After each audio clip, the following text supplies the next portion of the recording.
you seen scamming people out of $4 billion? Isn't it about the North Korean hack? It's not a scam, right? No, I don't think I've seen this. I've never even heard of this story. Scamming poor people out of $4 billion. Holy shit. They scam every poor person in the world? My god. Meet Joe Low. At just 28 years old, he managed to steal over $4.4 billion in straight cash from the Malaysian government, Holy shit. making him have more spending power than anyone else on Earth. This is a story of how an average teenager from an average town became an international playboy, financed the Wolf of Wall Street movie, bought his very own private jets, stole billions from a sovereign wealth fund, becoming a global fugitive in the process that's still on the run, all before his 35th birthday. And now, Joe Low is on the lam. Low is wanted to face criminal charges over the 1MDB scandal. The huge mega yacht, that part of our money should be returned to Malaysia. Let me explain. Joe Low. Alright, I don't mean to blue ball you, but just give me 1 second. I'm fucking back. Alright, let's ride. Was born into a well-off family. Definitely not billionaire kind of rich, You but the I sent my kids to international boarding school kind of rich. His family put a lot of importance on education and sent him to some of the best schools in England and the US, which meant Joe Low rubbed shoulders with actual wealthy families, Middle Eastern royalty, old money trust fund babies, and the kind of kids that would expect a supercar and a performance by Britney Spears for their birthday. He made friends with other Malaysian rich kids, and even called himself the Malaysian prince at school. All Joe Low ever wanted was to be accepted into high society. He would spend hours researching cool music and hairstyles, blew off school, and did anything he could to make his rich friends use any of them? But it was never enough. You telling me this guy was researching cool music and hairstyles and then went with like the most generic NPC hairstyle imaginable? Are you kidding me? Bro, he could have done like a giant mohawk, cornrows, man, I don't know. What the fuck is this? No frosted tips or anything? It's like he didn't even try. Styles, blew off school, and did anything he could to make his rich friends respect him more. But it was never enough. He was still an outsider. Let me give some coffee. You see, his life among the wealthy elite had taught him one thing. Wealth and influence, or even just the appearance of it, opens doors. And this lesson would make Joe Low one of the greatest con men the world has ever seen. Joe Low is a great name for someone who's gonna scam people for $4 billion. It just really rolls off the tongue. And the resub Chomper and Nox. Joe Low was born on a small Malaysian island called Penang. His family came from China, and his dad had made millions investing in a clothing manufacturing business. So Joe and his siblings were sent off to Harrow School in London, one of the most prestigious schools in the world, founded all the way back in 1572. Here, Joe got his first taste of real riches. His family's villa and millions seemed like a lot in Malaysia, but next to the kids of Middle Eastern oil tycoons and European royalty, the small wealth his family had started to look like chump change. He knew that if he could just make the right friends in the right places, he would be one step closer to joining the wealthy elite himself. So he lied about almost everything. About how much money his family had, who he was, where he lived, anything to get in with the rich kids. And it worked. One of his best friends at Harrow was Riza Aziz, the stepson of a Malaysian government official who would become essential to his scheme. Everyone craves to feel important. Make people feel important, and they'll become addicted to the drug that is you. So he played on that. And when he wasn't busy wooing the rich kids, he was plagiarizing reports from the Wall Street Journal for his school's newspaper. For some reason, no one noticed. Why is that helpful? And Joe got the reputation of being a genius stock picker, all the while copying word for word what other people wrote. His plan was working. He was making all the right friends and building up his socialite persona far away from home. So when he graduated, instead of looking for work at an investment firm or bank, he decided to start a company of his own. Little did he know the opportunities that were about to come his way. He was planning to win tons of money, Winton, so the name stuck. He used his new Middle Eastern friends to get a meeting with the guys who ran Abu Dhabi's sovereign wealth fund. You can think of a sovereign wealth fund as basically a government's hedge fund. They try to grow that money through investments to, in theory, reinvest back into the country. And Joe Low getting his foot into the door of Abu Dhabi's sovereign wealth fund was a really big deal because it's one of the biggest sovereign wealth funds in the world. Today it has nearly $700 billion, which is as big as Warren Buffett's Berkshire Hathaway. At his initial meeting with the fund, Joe realized something crazy. One of the biggest sovereign wealth funds in the world was run by just two young guys, both in their late 20s at the time. What? You're telling me this guy is in his late 20s? What? No chance. At the time. I figured he would have used like a young photo of him. This I could believe. I guess this is like a modern photo of him then? I thought they'd take like a picture of him at the time. two young guys, both in their late 20s at the time. This got him thinking. Malaysia had a sovereign wealth fund, but nothing like Abu Dhabi's. Abu Dhabi's could also borrow money to invest. You could invest with leverage. If these two 20-something-year-olds could run Abu Dhabi's, why couldn't he run Malaysia's? But to do that, he would need someone with a lot of influence to back him up. But luckily, his years of networking had given him the perfect person. His best friend from school's stepfather, the Malaysian government official Najib Razak. At the time, Najib was Malaysia's deputy prime minister, just one step away from the top position. Even if he didn't have the power to hand over Malaysia's money to Joe, he was in a high enough position to give him all the support he needed. Joe Low just needed to get his attention. By luck, around the same time Joe Low was seriously looking for a way to get into Najib's good graces, Malaysia's sovereign wealth fund, called Khazanah, was looking for investors for a construction project. Joe immediately called his friends in Abu Dhabi and got them to agree to a meeting. Cleverly, he offered Najib all the credit if the deal went through, and when it eventually did go through, he became the deputy prime minister's favorite money man. Najib's newfound popularity for making deals happen helped him become the prime minister in 2009. Joe Low had bided his time and paid his dues. Now it was time to cash in. Can you please change this video to something else not so boring? What do you want, Krispy Kreme? Scamming $4 billion is apparently not exciting. What do you want? Is it gonna be like some meme compilation, best anime fights of 2019? This is your time, Cream. You put it in caps locked and tagged me, so you really wanted me to see it. So what do you want? NFL Big Hits compilation. Thanks to the bit Sinister. Yeah, he said 2 seconds, I'm looking it up, which means it's gonna be trash. Thanks to the bit Sweeper, but I'm excited. Okay, this guy just, he's really fucking panicking or something, I don't know. Thanks to resub resume. After Najib became prime minister, Joe Low found himself in a position of unlimited influence, and he wasted no time using it. As soon as Prime Minister Najib was sworn in, he approached him with the idea of creating a new sovereign wealth fund that would work just like the ones in the Middle East. Najib had complete trust in Joe's abilities, so he agreed. They called it the One Malaysia Development Berhad, or the 1MDB Fund. It was supposed to invest in green energy and tourism jobs. Najib was the fund's chairman, and Joe Low an unofficial advisor. Joe had the prime minister in the palm of his hand. Joe had helped him reach the highest point in the Malaysian government, so whatever Joe requested was as good as done. Just imagine the kind of power you could have if you had the prime minister of any country in the palm of your hands. Just 2 months after 1MDB was created, but he didn't really do deal. anything. Joe Low had convinced Najib so easy and to his scam wife that someone. he had the key to Middle Eastern investments and introduced them to a Saudi Arabian prince. The only problem was this prince was no real prince and had no access to the oil money 1MDB were chasing after. The prince and Joe discussed 1MDB investing in the national oil company Petro Saudi, but here's the thing. The money they made wouldn't just go towards developing Malaysia, but it would also go towards the prime minister. The prime minister would be able to use the money for whatever political purpose he wanted. The idea of so much money at the prime minister's disposal must have been tempting, because it didn't take that much time for Najib to agree, and the deal of a lifetime was on. 1MDB would invest $1 billion into Petro Saudi. Just 1 month after meeting for the first time, the joint venture between 1MDB and Petro Saudi was signed. Joe Low had just successfully gotten permission to transfer a whopping $1 billion in cash from Malaysia's bank account to another bank account. But here's the thing. Why? Since Joe was the one in charge of transferring that cash, he could obfuscate the transaction. Just let anyone do it if they're nice? Where it looked like the Saudis got their $1 billion, but in reality, it went into his own pockets. See, Joe was smart. He had filled 1MDB staff with people loyal to him. So when the time came, they arranged for just 300 mil of that $1 billion to be transferred into the actual joint venture account with Petro Saudi, while the rest of that $700 million flowed not to the Petro Saudi joint venture, but to Good Star Limited, a shell company with a bank account in Switzerland. The shell company was based in the Seychelles, a tiny yet infamous secrecy haven.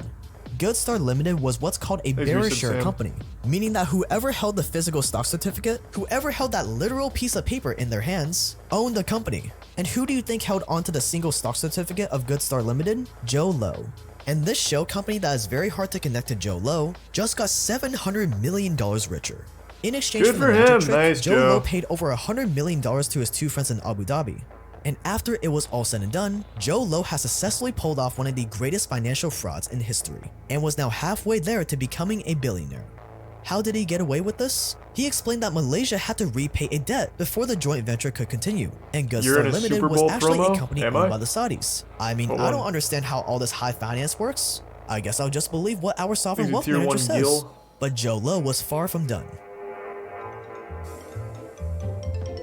I just can't believe how easy it must be. All he does is just say like, yeah, I'll do it. And then you're like, okay, cool. They don't even like ask anything else.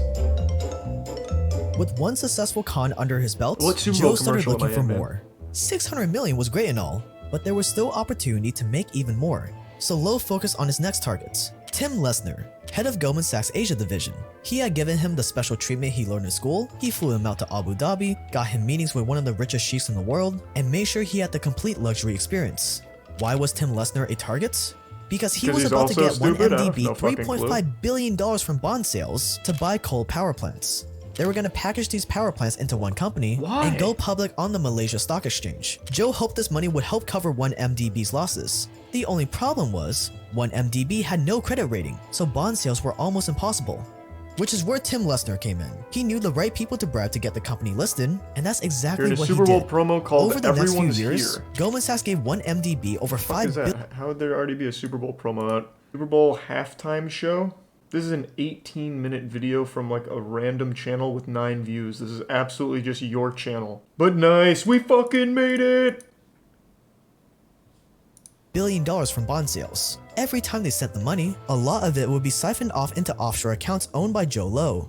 He paid the Prime Minister and Tim Lesnar's their cuts and kept the rest for himself. Joe Lowe was still in his 20s at the time, and he had played his scheme so well that he had governments and massive corporations eating out the palm of his hand, and his offshore bank accounts ballooned to billions. Now it was time to enjoy the fruits of his labor. And then he funds Wolf of Wall Street. So he just took 4.4 billion from governments. I don't know why he's saying poor people. For It seems most like it of just the comes from billionaires you see on the governments. Forbes list, most of their net worth is tied up in company stock, like Elon with Tesla or Bezos with Amazon stock. But Joe Lowe was different. His $4.4 billion was in straight hard liquid cash. He had more spending power than anyone on earth. Joe Lowe had finally made it. He was rich. And not just comfortable kind of rich. Oh no, Joe Lowe was obscenely rich. And now it was time to party. He would buy out clubs, throw secret parties with people like Leonardo DiCaprio and Paris Hilton, and even gave Joe. Kim Kardashian a Ferrari as a wedding gift. He Hey. bought a private jet, luxury yachts, and multi-million-dollar mansions all over the US, but not even that was enough. In an incredibly ironic move, Joe Lowe pretty much financed the entire Wolf of Wall Street movie with money he stole from the Malaysian governments. Seriously, not making this up. He was such great friends with Leo that he gifted him millions of dollars of rare arts. Back in Malaysia, people were asking questions about the 1MDB fund and how the money was being used. But with the It Prime wasn't Minister being on his used. side, he didn't really have much to worry about. He bought the Prime Minister's wife millions in jewelry, financed the Prime Minister's political campaigns, and was always around when Najib needed advice. In exchange, the Prime Minister didn't care how much Joe took out of the fund. For Joe, there was nowhere to go but up. All he had to do was keep Najib in power, and he could keep spending. So he let the Prime Minister hand out millions to charities and throw massive campaign events on an I wanna see almost one of his limitless parties. budget, all coming out of That shit must have been 1MDB. lit. Joe Lowe was untouchable, or so he thought. Till one day they asked, hey, what does Joe Lowe do? And no one had an answer. Like, I could immediately see how this all comes crumbling down. By this point, 1MDB went from apparently having billions to having 10 billion in debt and only $20 million in cash. Ooh. Joe Lowe pulled Joe a Lowe desperate was move. cruising. He tried to make 1MDB shares public, hoping that the public would come flocking to buy shares and give him some cash to work Thanks, Reese with. and Bears But that this. didn't work. He and Goldman Sachs' Tim Lesnar had become so caught up in the money and success that they were blind to the trouble they were about to face. And trouble came quicker than expected. By 2015, a Swiss banker named Javier Justo leaked over 230,000 confidential emails to the press. In this massive data dump was the information that would bring Joe Lowe's scheme to light. A journalist for the Sarah What Walker scheme? Reports published an expose linking Joe he Lowe literally and just Prime said, "I'll Minister do it," Najib to the that was disappearing it. money of 1MDB. Doesn't This seem news that caused deep. a civil war in the Malaysian government. Just no one Najib and Joe cared. denied doing anything wrong, but that didn't help. Hundreds of thousands of Malaysians protested against Najib and his government, but Najib still had faith he could stay in power and that everything would be fine. But as expected, he lost the next election and was arrested for trying to flee the country in 2018. And Joe Lowe, he was long gone.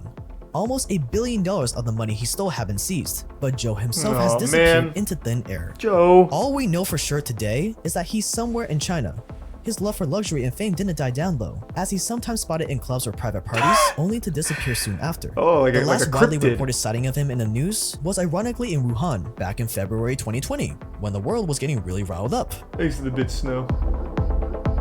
He could be at any The club reason at why any Joe time. Lo was able to pull off one of the greatest heists in history is because government funds are not transparent at all. Here is how it works. Clearly. The government takes money from you at the point of a gun in the form of taxes, and they'll say it's for important infrastructure. Think airports, hospitals, research facilities, or California's high-speed rail that Or burned through Joe $100 Lo's billion. partying. Projects that provide people with electricity, housing, water, healthcare, internet, transportation, etc. And then they funnel your money into private companies that build that infrastructure. The problem is, in many cases, the only companies that get these contracts are the friends and families of the politician. Good for Joe. He really fucked us. But he's...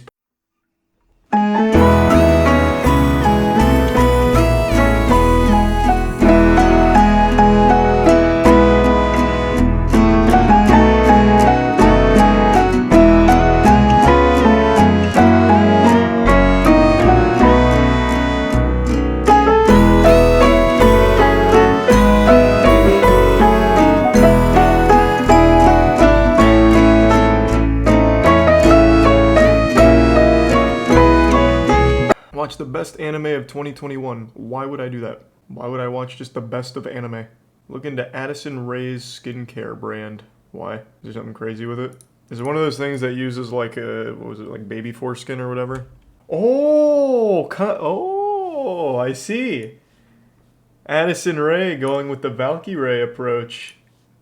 Blue light blocking skincare. Why is this on .esports? Does Addison Rae do more than dance on TikTok? Does she also compete at League of Legends at a high level or something? Does blue light even affect the skin? No. All the publicly available studies indicate that it does not damage your skin. But it's just a really good marketing ploy, which is why the Valkyrie one was... It would have popped off if there wasn't so much backlash.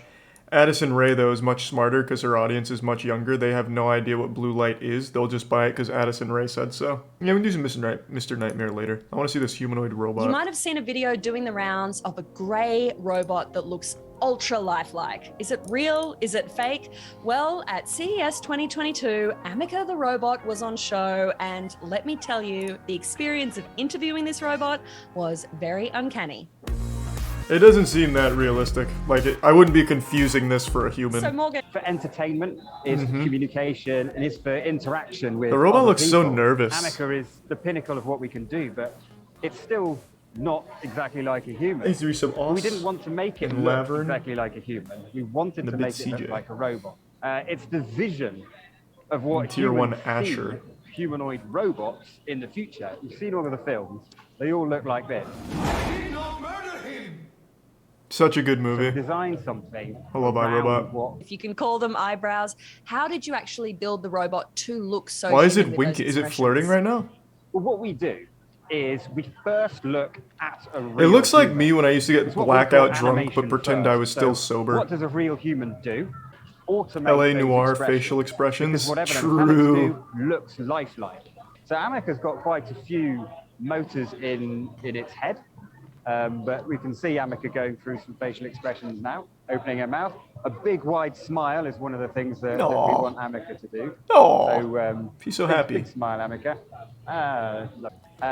Moving around in a human space, that's going to come in the future. Well, I'm talking probably 10 Robots years just before don't you're really actually gonna need see a something like face, this though. walking amongst us. Like, what benefit does that Expecting provide? in, say, 10, 20 years from now that we could see Ameca robots walking, running, dancing, climbing? Are they going to start looking like Boston Dynamics robots that can run across a field at speed? So, like, this is what I think all robots... Like, if we do get to a point where robots work in, like, the service industry and shit, this is exactly what I think they'd need to look like. They don't need, like, a fucking face that emotes at me. I don't need to wonder if my waitress is a human or synth, you know? Like, it doesn't matter. It doesn't do anything. It's just a waste of resources. Just make it functional. Doctor. So what kind of level of artificial intelligence have you baked in terms of the communication capabilities and Ameca's fully sentient. understanding and responding, even speaking to you? We even gave her a soul. There's some artificial intelligence, and most of the artificial intelligence at the minute that is on Ameca is revolving around the vision system. So Ameca does actually have a camera in each of its eyes, so it can see what's going on. So it can detect people, it can track their face, it can detect other objects. such as my finger. It can follow my finger around. It's pretty slow on the wave at response. it. And then it can see it move backwards then. What did you kind of think of the internet's response to Ameca? It's Thanks, the Teresa. Hello, emotion and and Prime how it Titan. moves, the emotion that you get out of the face. Suddenly, that just sparked something in the social media universe, and we were incredibly surprised that overnight it became a sensation. We got 24 million views on one Twitter post, and Elon Musk even commented on that post. So incredible response, and Yeah, it was a pretty good CES response, I right now. guess. This is the first time this has been shown off in public, and we're expecting to be very busy showing off Ameca. What we found was when you try and make it look ultra lifelike to our other Mesmer line, it looks a bit more sinister because it's right in the uncanny valley. Oh. But actually, when we created Ameca, What was that, an pulled it orgasm bot? backwards out of the uncanny valley because it looks less human, because it's plastic, because it's metal, and because it's of grey skin. Yeah, true. I could When see you're why. demoing Ameca, what are some of your favorite things to do to kind of show the power of that interaction and just how Teresa Braun. impressive those lifelike features are? Yes, as we've demonstrated, the reacting to personal space, but we can also talk to Ameca. So I can say, hello Ameca, how are you? I am doing well, thank you. Oh, Ameca. We can you shut the fuck up? We've So created talkative. Ameca, Jesus Christ. so it's more lifelike than any other robot. Well, as a robot, I actually don't feel anything at all. But if I did feel, I would feel happy to be here. Do you see a robot like this becoming an accepted part very of our Skynet. lives? Do you see it maybe being something I might ask a question of at the airport, or would I have an Ameca robot in my home helping me out? Can do many tasks, just like a human. But there are other robots that you can get that will do those tasks. Yeah, Roombas are a classic. lot better because they're designed for the job. Yeah. And a lot cheaper, and you can get them today. So These are Prime why would software. you buy a humanoid robot that will probably cost more than your house? But I'm going to say right now, I don't think you'll have one of these in your home in the next decade. What does it feel Shame. like to work on What a something that's shame. had such a huge response and to be at that bleeding edge of robotics? Is it something you tell your mates down in the pub that you're working on a robot that could one day be the future of society in robotics? It's a fantastic thing to do. It's a fantastic technology. I don't know when you can to be a fuck it. part I didn't make the developing. Ameca robot. And Jesus Christ. I Ask hope him. over the next 10 years. But better we yet, can ask continue Ameca. innovating and continue to spark people's imagination and continue with this. Thank you for the interview. Thank you, Ameca, for being here. Anytime. Bye-bye. All right, tell me what you think about Ameca the robot. Totally freaked out, or is it really, really cool? I'd say it's a blend of both. I think she was awesome. She was great, really. Very human-like. Watch some Nuke's Top 5. He hasn't posted anything new. Apparently people really wanted me to watch Mr. Nightmare. They all say Nuke Top 5 is baby shit. Mr. Nightmare is the real scary stuff. So you know what, let's prove that I'm not a little milk-drinking, diaper-pissing baby. We'll watch Mr. Nightmare. Let's do 3 creepy emails. You ever check your spam folder in your email? There's a chance at one point you received an email with one of your passwords in the title, and inside the email would be threats of leaking your information or worse unless you paid a certain What does it have to ransom, do with usually in ghosts? Bitcoin. This usually happens when a hacker, or even often a regular user, will likely find this info by merely searching any of the numerous data breach databases available on criminal forums. In March of 2019, a 25-year-old man named Joe Albanese received a similar email to what was just described. It was titled his password that he used for every account that he had. A This ghost was obviously hacker. a cause for alarm, so he opened it immediately to read the contents of the email. This is what it said. Hey Joe, all you really need to know is that I know your password and other personal information. I won't come after you, I won't harm you, as long as you send me a small amount of money, $5,000 in the form of Bitcoin. Aw. We're gonna refer to it as a donation for a good cause, not as any kind of blackmail. That's a good way of My looking Bitcoin at it. address is, if you don't send me the money, bad things may happen. Don't even bother going to the police. This email is untraceable. This has the same energy as a call I got when I was like 22. I had just got an apartment. I was on my own, and like it was pretty early. It was probably like within the first month or two. I got a random fucking call from a dude, and he's like, "Hey, your mom just hit my brother with her car." And I was like, "Oh my god, Mom, what are you doing? You can't, you're driving like shit out there." He's like, "Look, I'm gonna need you to bring a lot of money to cover these medical bills, and I'm gonna need you to bring it now." And then he gave me like a local gas station. I was like, "Okay, Jesus Christ, all right, just please, oh my god, I'll call the police." And he's like, "Don't you dare call the police, I swear to God, I don't want to get violent. But what your mom just did to my brother is unforgivable, and I'm only going to allow this to slide if you bring the money to me now over at this gas station. I'm keeping your mom here. She's safe. She's fine." I was like, "Can I talk to her?" Nope. And I was like, "Okay, this is getting fishy," but I was still panicked. And then eventually I was like, "Hey, just give me a second." Then I called my mom and she's like, "Hey, what's up, Charles?" Like, "Hey, Mom, do you hit a kid with your car today?" She's like, "Nope." So then I went to the other guy. I was like, "Hey, man." And then I hung up.